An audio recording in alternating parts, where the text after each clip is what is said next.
belajar itu loh. Ya. Apa? Piring aja kalau misalkan. Iya, iya.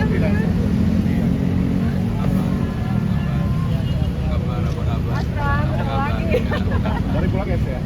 Dari Blok S. Dari Blok S ya Mas Pram ya? Dari ya? Iya. Iya, siap-siap. Acaranya di Iya. Iya.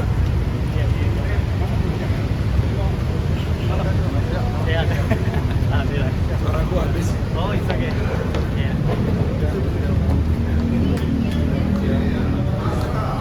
Jadi kita udah Apa ya, Pak?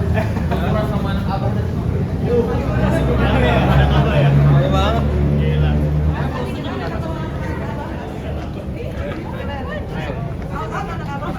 Awas. Kreatif Mall di Kasprodi dulu. Keren dong ini tempatnya. Iya di sebelah. Halo. Kalau Mas Pram tadi udah ketemu Abah di Blok S ya, tanggapannya Mas? Jadi kamu orang yang paling bener. Jauh-jauh hari udah menebak bahwa anak Abah pasti ikut Mas Pram Bang Dur. Dan kamu bener, yang lain salah semua. Makin menyala. Mas, Apa kabar? baik-baik. Serak suara. Profesor. Hei, siap.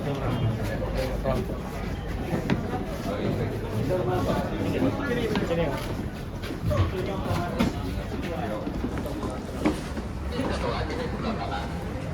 Ya, selamat datang Mas Pram.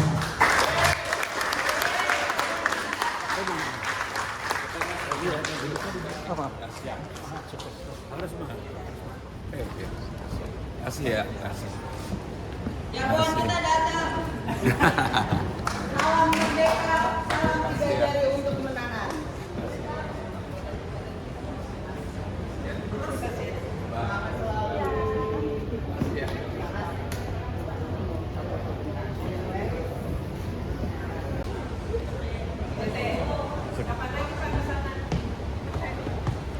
Baik, Mas Pram dipersilakan untuk melengkapi diskusi aktiviti latar belakang yang mereka lakukan. Dan tadi kami juga sudah beberapa menyimpulkan ya beberapa hasil yang nanti akan disampaikan kepada Mas Pram, gitu ya. Oke, ada satu orang lagi masih di sekalian nampaknya, nanti kita sambil jalan aja.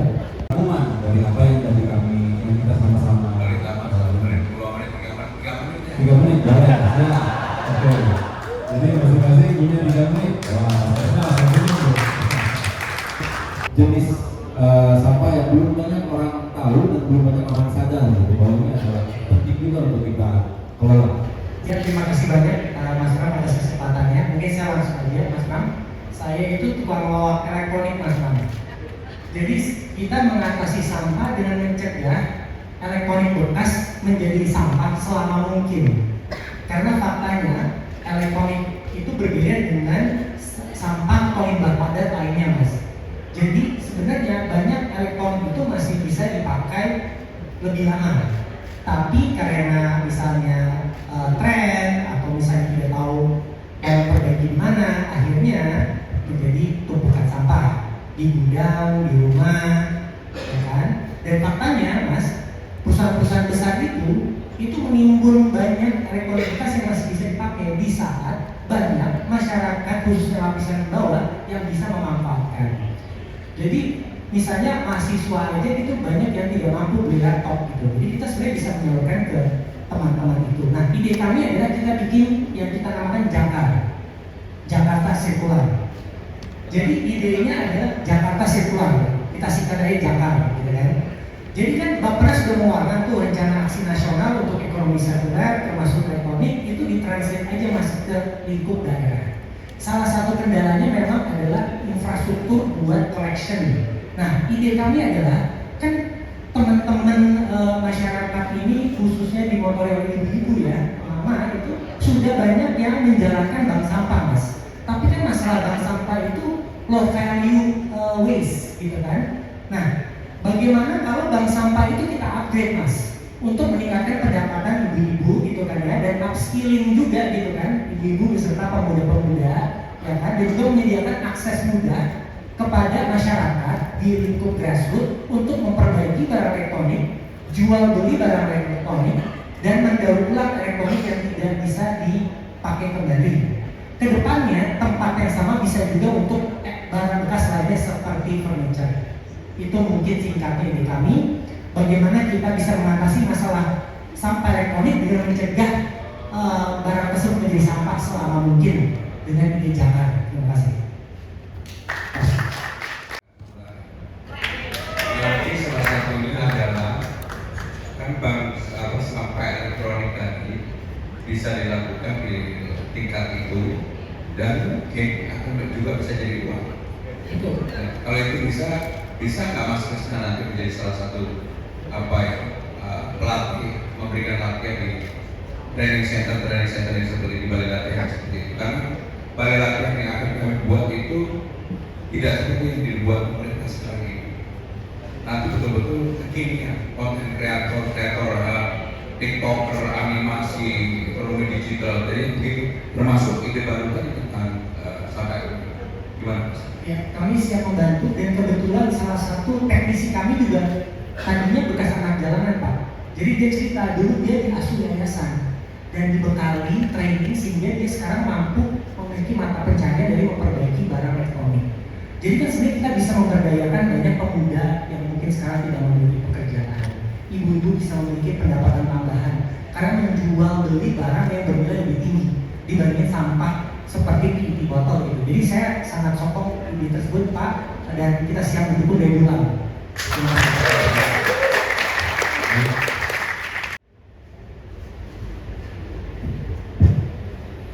Oke, terima kasih. Selamat malam Mas Ram. Jadi beberapa hal yang sekarang kami di Prosa itu sebetulnya dulu ikut membantu membidani yang di Banyumas Mas Ram sampai dengan Smart Asian City ya. Kami di sana dengan pemerintah daerah mengolah sampai 600 ton per day. Ada beberapa hal yang saya lihat kecenderungan dari semua pemerintah yang ada. Pertama itu adalah hal campaign di mana-mana yang tadi mungkin dari Mas Krisna bicara sangat bagus bahwa kita harus memisahkan antara raw material dengan sampah. Gitu. Dan mohon pertama itu jangan buru-buru menyampaikan sampah itu uang. Karena sampah itu kita harus berbagi peran. Maksudnya saya adalah harus ada pembagian peran antara di mana perannya pemerintah, swasta, dan memang pembuat sampahnya. Gitu. Nah, selama ini yang peran ini jadi satu, operator dan regulator semuanya dilakukan oleh pemerintah. DLH yang melakukan pengolahan, dinas juga yang membuat regulasi. Itu juga jadi problem yang pertama. Yang kedua dari kami adalah sampah ini akan disebut raw material ketika terpilah dengan baik. Nah, ketika tidak terpilah dengan baik, disinilah akan menjadi residu. Residu inilah yang disebut sampah. Nah, selama ini di DKI 8.000 ton kita buang ke Bantar Gebang ya, 75 sampai 80 ton. Nah, dari sektor swasta karena kami juga sebagai risk management, visi berkah ketika misalnya kompensasi ketika kita dari sampah ini dibuang ke TPA ada kompensasi dilakukan oleh teman-teman swasta juga. Kan sama-sama di sana ditimbun, di sini diolah, gitu. Pasti akan lebih baik dengan diolah, gitu kan. Nah, itu yang kedua. Yang ketiga, problem terbesar dari sampah yang ada di sini adalah organic waste. Sampah organik, paling besar adalah food waste. Food waste ini yang membuat sampah kita tidak bernilai. Nah, ini sampah kita tidak bernilai atau dalam arti yang anorganik ini ketika campur food waste itu botol, kardus segala macam akhirnya bau dan itu sumber masalah di mana-mana. Masalah konflik sosial adalah dari bau, metan timbul dari organic waste, sampah food waste. Bagaimana minimal di komersial area bisa ada penegakan di ranah food waste dan di anorganic waste pemilahan dari sumber. Mungkin dari saya itu karena food waste ini adalah sumber masalah sampah di mana-mana, materialnya jadi tidak menjadi material lagi, nggak bisa jadi uang lagi, tapi jadi sampah gitu, menjadi bau dan yang segala macamnya. Mungkin itu dari saya. Dan hanya 25% yang bakar dengan berbagai teknologi yang sekarang dimiliki di Batam, 75% itu menambah jadi tumbukan baru. Tadi Mas Arki juga bilang operator sama regulator jadi satu, sehingga nggak ada yang ngawasin sama sekali. Bisa nggak ada pemikiran bahwa nggak 25% lah, ya 50 atau 75% yang bisa dibakar kembali, diolah. Karena sekarang ini bahan kembang itu menjadi persoalan yang serius. PRTS yang direncanakan nggak jalan karena tubing-tubingnya belum selesai. Nah, menurut Mas Arki apa yang perlu dilakukan? Kalau bisa melakukan pemilahan food waste-nya saja, Pak, termasuk bisa connecting dengan ketahanan pangan ya, karena kami juga mengolah food waste itu jadi protein dan pupuk untuk pakan ternak dan untuk pupuk untuk pertanian. Kita juga dilakukan di puncak itu food waste yang kita olah jadi BSF, kita keringkan untuk pakan ternak, pupuknya kita kerjasamakan dengan petani ini kita beli sayur buahnya untuk suplai hotel lagi yang membutuhkan, dan sampahnya kita ambil lagi gitu. Kalau visible untuk mengelola food waste-nya, misalnya, dan saya yakin hotel berbintang itu banyak yang sudah memilah, tapi operatornya ini langsung dipisahkan. Ini jangan masuk ke sana. Nah, ini masuk ke pengelola. Saya yakin di DKI dan sekitarnya itu ada asosiasinya juga, pengelola sampah, asosiasi BSF juga ada kami rekan-rekan, ada Bang Henry di sana, ada Larva, gitu, kami, bos, ada banyak yang bisa mulai ikut. Permasalahan pembudidaya mangrove BSF dan banyak pembudidaya bebek dan yang lain-lain sekarang pakan naik tinggi sekali, nggak bisa jadi. Alternatifnya adalah food waste, dan sekarang untuk dapetin sampah aja susah, Mas Bram, gitu. Kondisi sekarang pembudidaya dapetin sampah, kebayang kan? Sampahnya tuh ribuan ton, tapi kita dapet sampah susah, kan lucu.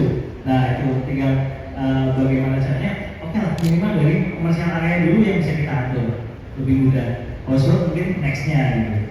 Menurut saya sih itu sangat visible, karena 50%, 40 something persen itu, hampir 50% itu adalah food waste. Itu menurut data SIPSN ya.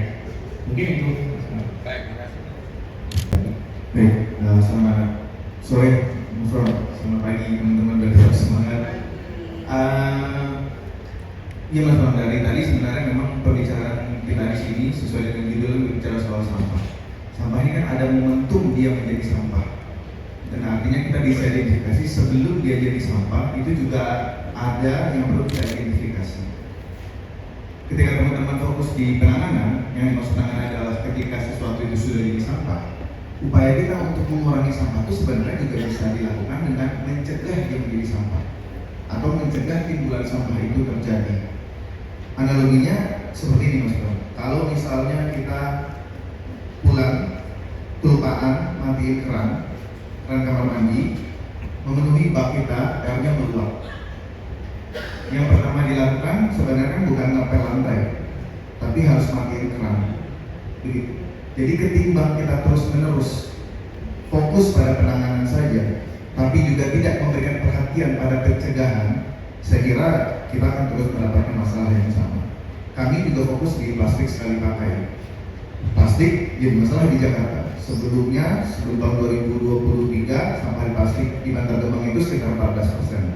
Temuan dari DLH sudah jadi 22% kalau menurut data DLH. Saya kira ini persoalannya banyak memang. Mungkin e-commerce kita datang sampah, memang bukan sampahnya nggak semuanya dari warga Jakarta, macam-macam lah beredar. Tapi kalau kita setidaknya bisa mencegah sampah plastik misalnya yang sekali pakai itu dihentikan penggunaan yang sekali pakai, dan kita fokus pada yang sifatnya reuse. Jadi bagi pemerintah di KLHK pun sebenarnya juga ada nomenklatur yang disebutnya pemanfaatan kembali. Misalnya dalam peraturan PB 5 tahun 2019, mereka juga punya cara untuk menggunakan kembali produk-produk yang ada, asalkan memang dia sesuai dengan beberapa kriteria tertentu. Misalnya wadah kresek kita ganti dengan wadah lain, tas lain misalnya, atau styrofoam kita hentikan dan kita ganti dengan wadah lain yang dapat digunakan kembali. Kabar baiknya Mas Pram, di Jakarta itu sudah ada beberapa startup yang mereka fokus pada wadah guna ulang. Skalanya masih kecil, tapi saya kira kalau pemerintah bisa mendorong akan lebih besar lagi volume yang kita dapatkan begitu. Dan memang PR masih mahal memang, karena ada transportation cost, ada pencucian dan lain-lain. Tapi sebenarnya kalau kita bisa ikut itu semua, kita bandingkan dengan eksternalitas dari environmental cost, kita bisa dapat balance. Memang persoalannya eksternalitasnya selama ini kan nggak masuk dalam harga produk. Itu PR sih sebenarnya. Kita pernah uji coba di Cilandak Barat, Mas Pram. Warga di sana ready untuk melakukan reuse ini. Jadi produk-produk mereka yang sebelumnya pakai saset, itu kalau kita bisa perkenalkan produk yang pakai botol guna ulang, mereka bersedia.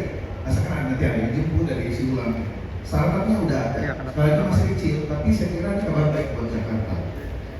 Indonesia juga satu lagi, sedikit lagi, dibanding kita pernah bikin namanya Reuse to Earth Conference di Jakarta Januari yang lalu. Kita undang teman-teman di Asia Tenggara termasuk India. Di Asia bisa kita bilang untuk reuse restaurant di Jakarta ini yang paling advance, karena kita ada startupnya, berbagai macam model bisnisnya sudah ada, bisnis prosesnya macam-macam. Yang lain masih fokus di refill. Jadi misalnya kita datang ke Bakstore, mereka isi ulang. Kita bahkan bisa tukar kemasan, kita bisa balikin dan lain. Potensi restoran, saya kira kalau Jakarta bisa fokus di sini, sampah bisa diselesaikan. Terima kasih. Sebenarnya Bali kan sedang menerapkan, mereka punya perda untuk tidak menggunakan sampah plastik. Kalau Jakarta menurut saya berani nggak boleh perda? Jakarta baru punya Pergub 142 2019 itu baru kresek dan baru retail sama pasar tradisional dan pusat perbelanjaan. Kita saya kira harus meniru Bali, bahkan kalau bisa lebih bagus lagi karena Bali cuma 3 yang sebenarnya, kresek, sedotan plastik sama styrofoam. Kalau peraturan MP 75 2019 itu peraturan Menteri Agama 2019 per 1 Januari Mas Pram itu ada 5 setidaknya edaran, tambahan sachet sama alat makan plastik. Jadi saya kira sekalian aja. Ini PR-nya kerjanya sama-sama susah, jadi mending sekalian peraturan. Ini berani-berani. Kalau misalnya nanti saya jadi gubernur menerapkan aturan itu di demo di mana-mana saya mau bantunya. Saya dan banyak orang membantu.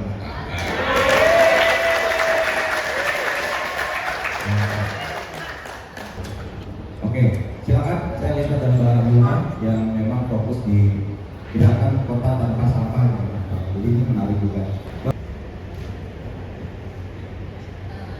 Terima kasih, Kak Ibu. Salah satunya juga Mas Mario ya. Baru bilang Mila dari rumah itu relatif tepat sebenarnya.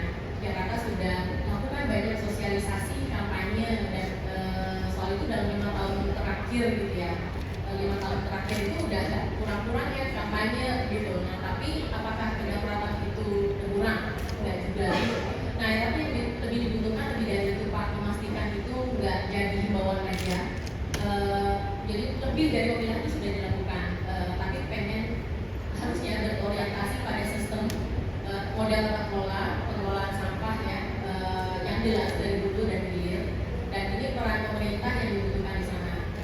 Program-program yang berbasis pada himbauan dan sosialisasi semata sudah cukup. Kami sebenarnya itu terlibat dalam beberapa kesempatan membantu Pemprov DKI Jakarta yang berkaitan dengan partisipasi warga. Nah ada banyak hal yang sebenarnya bisa dilakukan di sana. Bahkan kalau Bapak lihat upaya warga dari lingkup RW itu bisa sangat progresif ya. Hari ini hadir juga beberapa wakil warga yang jadi RW jadi model yang kalau pemerintah mampu mengoptimalkan dan kemudian mendorong integrasikannya dalam suatu sistem tata kelola sampah yang clear dan tata atur yang jelas dan mengikat, itu prospek banget. Jadi prospek itu bisa melihat, kita bisa melihat wajah Jakarta yang dimana kedaruratan nggak lagi terjadi. Nah, saran konkretnya Jakarta kan yang pertama perlu banget gubernur nanti jika siapapun yang akan terpilih itu mungkin sebagai pemimpin tertinggi menyatakan secara terbuka kalau Jakarta sedang dalam kondisi yang gak baik-baik aja kalau soal persoalan sampah sudah darurat, benar nggak ya? Menjadikan pemilahan dari sumber itu sebagai bagian dari sistem yang berlaku tetap dan mengikat, lengkap dengan berjalannya sistem pengangkutan sampah terpilah, pengolahan material yang tadi dibilang secara akuntabel. Ketiga, mengoptimalkan partisipasi warga, partisipasi aktif warga untuk melihat terlibat dalam ragam upaya penyelesaian persoalan kedaruratan sampah di Jakarta dengan ragam dukungan yang memadai, termasuk skema insentif sebagai bagian dari upaya pemberdayaan dan peningkatan kualitas SDM. Keempat, membuat target, memonitoring dan evaluasi terukur terkait pengurangan sampah Jakarta, baik dalam aspek pengelolaan sampahnya maupun pembatasan produk-produk sekali pakai yang berisiko tinggi jadi sampah. Itu karena dalam kata lainnya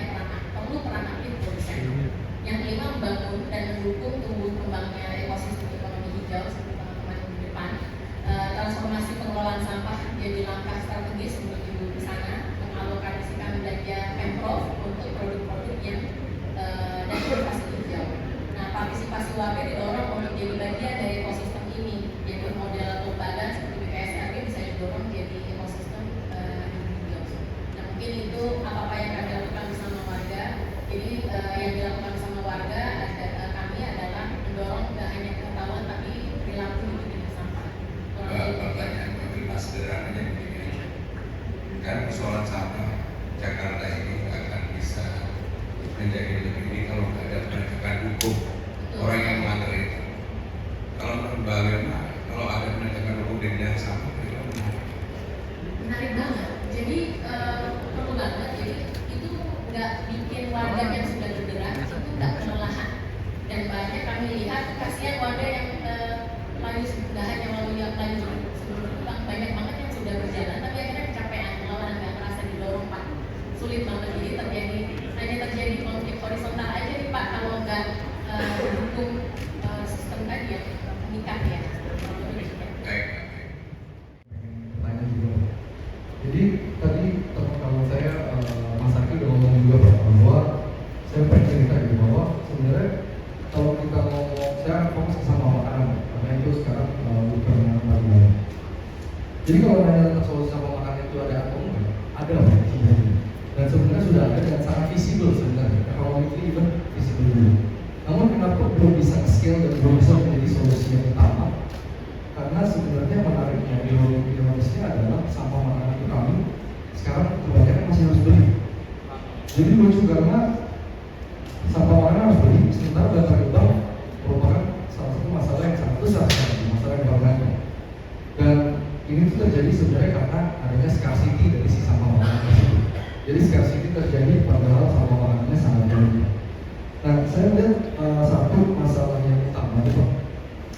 Karena sekarang itu masih banyak sekali pengangkut ilegal dan juga pembuangan sampah ilegal. Bahkan kita nggak hanya ngomongin TPA aja. Jadi bisa dibayangkan kalau laporan sampah itu ke TPA adalah 8 juta, sementara dari data saya adalah 50% dari pengangkut sampah di Jakarta itu masih dijual dengan ilegal. Berarti sampahnya sebenarnya jauh lebih banyak daripada 8 ribu.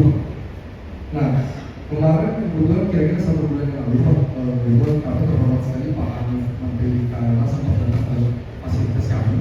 Dan di situ beliau mengeluarkan statement bahwa mulai sekarang tidak akan boleh lagi sampah makanan itu datang ke TPA. Jadi sejak saat itu kita banyak sekali berdiskusi gimana caranya merealisasikan itu.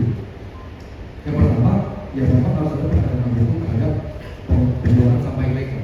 Pembuangan sampah ilegal itu membuat pengangkutan itu jadi murah sekali, nyampah itu pun jadi murah sekali, bahkan jauh lebih murah pasti daripada bahan gedung.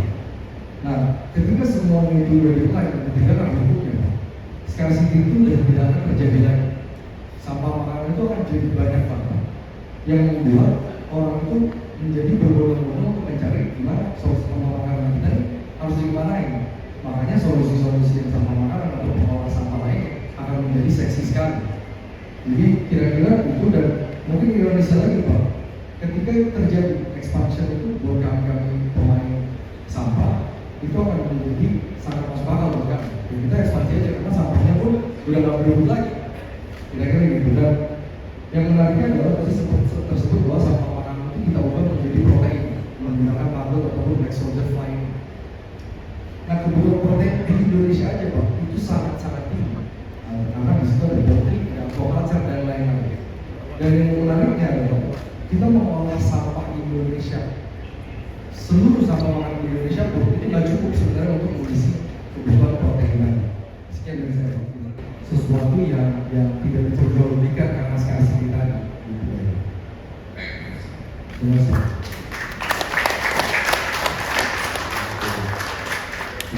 Yang di atas ya.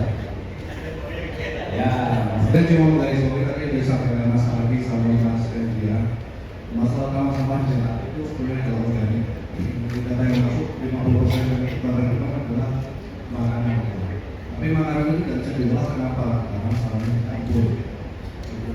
Salah satu pemikiran yang bisa disampaikan adalah tadi yang Mas Bro sampaikan law enforcement. Law enforcement kita lakukan ketika kesannya dulu. Misalnya adalah semua perumahan mewah, semua perumahan di kawasan itu diwajibkan punya pengolahan sampah tersendiri.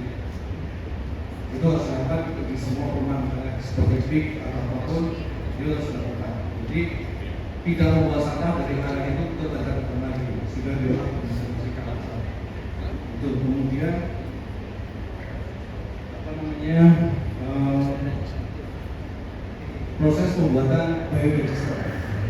Bioregister juga dipakai terutama untuk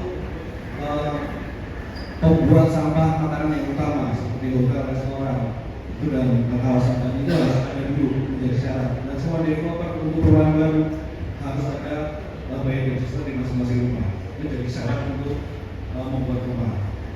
Kenapa bioregister? Pertama, sampah tidak keluar dari rumah.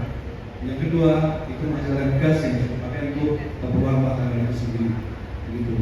Buat pemerintah ini juga mengurangi biaya angkut, gitu salah satunya. Kalau kita hidup multiplier akan sangat banyak sekali. Gitu.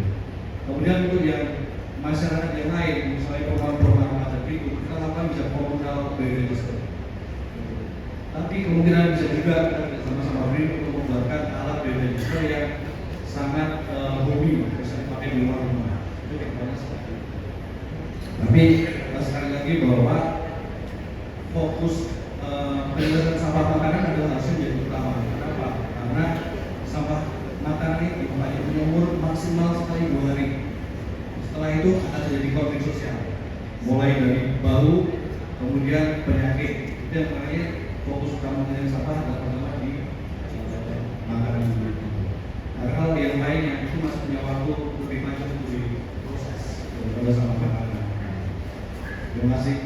Satu sebentar saya ingin tanyakan satu apinya dari tadi yang bicara untuk menyarankan bahwa sampah enggak contohkan itu bisa nggak kalau pikirannya lebih jauh gini, kan ada gagasan di Pulau Seribu satu akan dipakai untuk menimbul sampah dan di sana akan menjadi pembangkit listrik pembangkit sampah dan juga seperti yang diusulkan Mas Adi. Kira-kira bisa nggak kalau itu dicantumkan? Sekarang ini kan daerah pembahasan mengenai Mas Adi. Sebetulnya kalau dari kami dari Jalan Juru kita memang konsepnya adalah sampah itu harus desentralisasi, bukan sentralisasi. Kenapa? Salah satu beban dari pengelola sampah itu adalah transportasi. Kita terbakar gerbang aja sekali jalan 500.000 gitu. Tapi kalau desentralisasi kita menjadi lebih murah. Kalau Pulau Seribu dipakaikan untuk kelistrikan, selama sumber sampahnya cukup, berarti bisa dilakukan. Tapi kalau sumber sampahnya tidak cukup, ya kita akan jenuh. Karena prinsipnya kalau sumber sampahnya cukup oke ya. Iya bisa. Karena daripada kita sebenarnya Pulau Seribu itu belajar dari beberapa proyek sekitar Tokyo ini mereka digunakan sebagai pembangkit listrik tenaga surya. Iya karena mesin-mesin itu kan untuk validitas kan. Makanya kita pakai dulu sumber sampahnya cukup atau enggak. Kalau mungkin hanya dari Pulau Seribu dan Sepuluh mungkin nggak cukup. Harus diambil dari yang lain. Apakah itu visible angkanya untuk mengangkut sampah dari tempat lain? Karena saat ini yang saya tahu adalah sampah Pulau Seribu ke Bandar Gebang aja 50.000 Pak saat kirim per kilonya. Itu juga nggak visible gitu. Makanya yang diberikan adalah sumber sampahnya nggak visible atau enggak untuk dipakai. Oke, terima kasih. 2013 memang memperhatikan permasalahan sampah perkotaan. Saya menjadi narasumbernya gerakan Indonesia Bersih untuk Nawacita yang outputnya adalah Kepres nomor 2 tahun 2016. Saya berharap sekali Mas Alam menjadi gubernur supaya mempunyai ketegasan dan progresif yang tinggi dalam penanganan sampah dan pengelolaannya. Seperti saya bilang adik-adik saya ya, Pergub tentang sampah ini sudah banyak sejak zaman Jokowi tahun 2013 tepatnya Pergub nomor Perda nomor 3 dan Pergub nomor 102 tahun 2021. Ini salah satu solusi atas sumber sampah yang terorganisir. Tepatnya di apartemen, bangunan perkantoran itu menurut saya itu bisa menjadi salah satu pengurangan sampah atau timbunan sampah dengan pengelolaan mandiri yang dilakukan secara mandiri oleh setiap bangunan yang terorganisir itu. Dan kita di Jakarta banyak sekali perkantoran dan dusun-dusun itu sebenarnya bisa diorganisir. Dan menurut Pergub 102 tahun 2021 itu mereka harus punya kewajiban pelaksanaan pengolahan sampah sampai pembuangannya, tidak lagi terikat dengan dinas. Permasalahannya penegakan hukumnya nggak berjalan, ya backdoor selalu ada. Pengelola bekerja sama dengan dinas seolah-olah ini ada PT swasta yang mengolah, padahal sebenarnya dibuang-buang juga. Jadi dari unit-unit apartemen sudah melakukan pemilahan, masuk TPS, tapi ketika dibawa balik lagi jadi satu, semuanya kebakar-bakar. Saya rasa itu aja. Saya berharap dengan Mas Pram dari Gubernur, penegakan hukum dan masing-masing tupoksi dari kepala dinas dan mana yang swasta, mana yang bukan, maka seluruh yang dibahas sama adik-adik kita juga bisa berjalan dengan baik. Terima kasih. Karena saya keliling 11 titik, apalagi ini tadi ada 2 kampanye besar. Yang pertama, isu-isu sampah ini menjadi isu yang selalu seksi, tetapi tidak pernah ada follow up yang lebih berani secara detail dilakukan. Maka saya berharap betul kalau nanti saya dapat amanah ini, saya ingin membuat terobosan yang tadi saya tanyakan, seakan-akan saya lakukan. Berani nggak penegakan hukum itu dilakukan? Dan kalau nggak dilakukan, menurut saya nggak akan berubah apa-apa. Sebagus apapun aturan nggak akan berubah apa-apa. Contohnya PLTS, pembangkit listrik tenaga sampah Jakarta. Sekarang ini kan sampah yang tertimbun luar biasa di Bantar Gebang, tapi nggak bisa diapa-apain. Persoalannya hanya dulu urusannya dibikin dari 11-12 minta naik 15. Begitu dinaikin 15, kontraktornya nggak ada yang mau, minta 16. Karena cuma beda $1 per KW. Dulu saya menyiapkan kertas saudara waktu itu.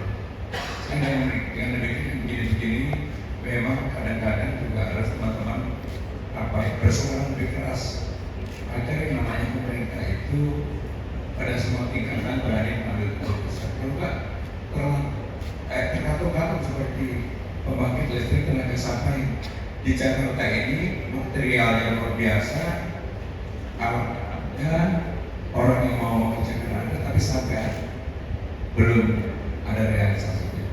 Itu yang ingin saya sampaikan. Sekali lagi saya terima kasih semuanya. Terima kasih. Wassalamualaikum warahmatullahi wabarakatuh.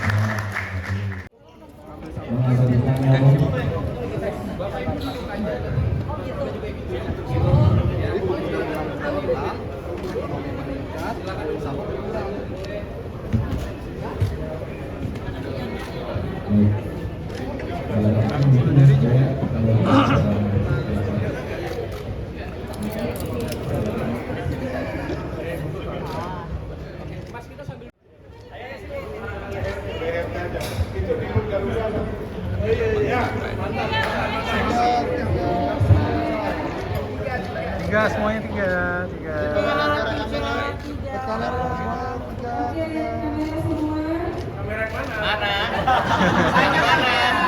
Satu, dua, tiga. Sekali lagi, 1, 2, 3. Tangannya tinggi ke atas. Ayo angkat semua. 1, 2, 3. Jalan-jalan ke kota Jakarta. Jangan lupa memakan soto Jakarta. Hai warga Jakarta seluruhnya. Jangan lupa pilih Mas Pram dan Bang Dul sebagai